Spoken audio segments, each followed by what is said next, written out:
Fearmongering has become a defining feature of Armenia's parliamentary election campaign.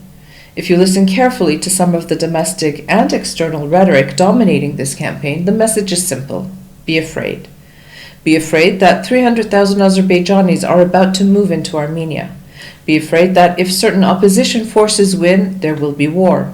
Be afraid that if Nikol Pashinyan is re-elected, Armenia will be Turkified. Be afraid that Russia will economically punish Armenia. Be afraid that the country will collapse. Be afraid that Armenia will become another Ukraine. Hello, my name is Titizian, and this is It Has to Be Said. These messages are deliberately designed to activate very real historical trauma, insecurity, and apathy in Armenian society. Because fear disrupts rational thinking. We are a society that has gone through war, displacement, loss, blockade, political upheaval, and constant uncertainty. We carry collective trauma, and political actors know this. They know that frightened citizens are easier to manipulate than informed citizens. But here's the problem. Fear is not a policy. Fear cannot be a strategy. Fear is not a vision for the future.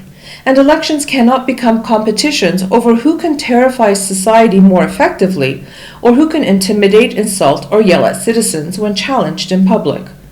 What's frustrating is that there has not been enough debate about actual governance, the economy, education, healthcare, jobs, justice, infrastructure, science, climate, technology, agriculture, the things that shape people's very lives every single day. Now, does Armenia face real threats? Of course it does. The regional environment remains volatile. Armenia's security situation is fragile.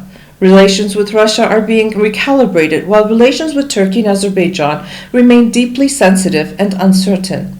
But acknowledging reality is different from weaponizing fear. We should understand and mitigate risk, but not succumb to fear. Democratic elections are supposed to be about persuasion, not intimidation, about competing visions, not psychological warfare.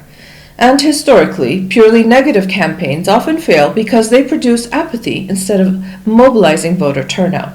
So, before voting, filter out all the noise, become informed, look at what parties are actually proposing, and exercise your agency as a citizen.